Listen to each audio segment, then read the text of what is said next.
জি, আপনারা জানেন যে আমাদের ভারতীয় আধিপত্যের লড়াইটা আমাদের আবরার ফাহাদ ভাইয়ের মাধ্যমে শুরু হয়েছে। সেখান থেকে শুরু করে আমরা 5ই আগস্ট একটি গণবিপ্লবের মাধ্যমে আমরা স্বৈরাচার সরকার শেখ হাসিনাকে বাংলাদেশ থেকে বিতাড়িত করেছি। মূলত তিনি ভারতের একটা প্রোডাক্ট ছিল যেটা যার মধ্যে ভারত আমাদেরকে চাপিয়ে দিত। হাতি ভাই আমাদের, যিনি ভারতের আধিপত্য লড়াই বীর সৈনিক ছিল, যিনি বলেছেন যে আমি জীবন দেবো কিন্তু জুলাইকে দিব না। আমি বলতে চাই যে আগামী 20 বছর, এখন না আগামী 20 বছরের মধ্যে আমরা এটা ইনশাল্লাহ সফল হব। আমরা যারা আছি হাজির অনুসারী, আমরা একথাই বলতে চাই যে আমরাও জীবন দেব, কিন্তু আমাদের জুলাই অথবা আমাদের বাংলাদেশটা আমরা কখনো ভারতীয় আধিপত্যের কাছে মাথা নত করবো না। সর্বশেষ আমরা এটাই বলতে চাই, যদি ইন্টারিম সরকার গভর্নমেন্ট যারা আছে, আমরা দেখছি গত 1 সপ্তাহ হয়ে গেল খুনিদেরকে ধরার নামে তারা যেই ফাইজলামি করতেছে আমাদের সাথে, বরং তারা বাংলাদেশ থেকে খুন করে ভারতে পালিয়ে যায়। এটা কীভাবে হয়?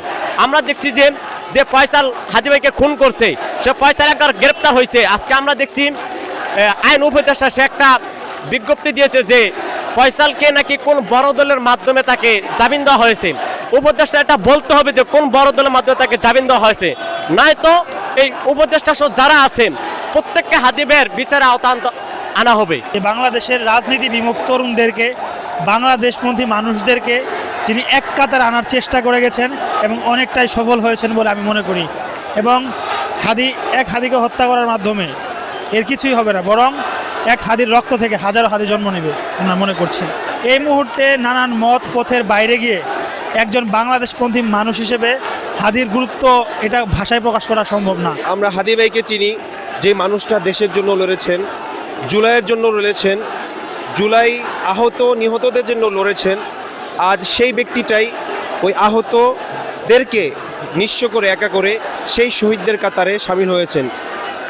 আজ খুবই দুঃখের সাথে বলতে হয়, হাদি ভাইয়ের এই নামটা আজকে একসাথে বলতে হয়, হাদি সাইদ মুগ্ধ শেষ হয়নি যুদ্ধ। এই হাদি ভাইয়ের নামটা যখন আমরা শহীদের কাতারে যখন দেখতে পাই, একদিক দিয়ে হাদি আমাদের একটা অনুপ্রেরণার স্তম্ভ হবে, কিন্তু এত দ্রুত হাদিদেরকে আমরা ছেড়ে দিব বা এত দ্রুত হাদি ভাই আমাদেরকে ছেড়ে চলে যাবে, এটা আসলে আমরা কখনো কল্পনাও করতে পারি নাই।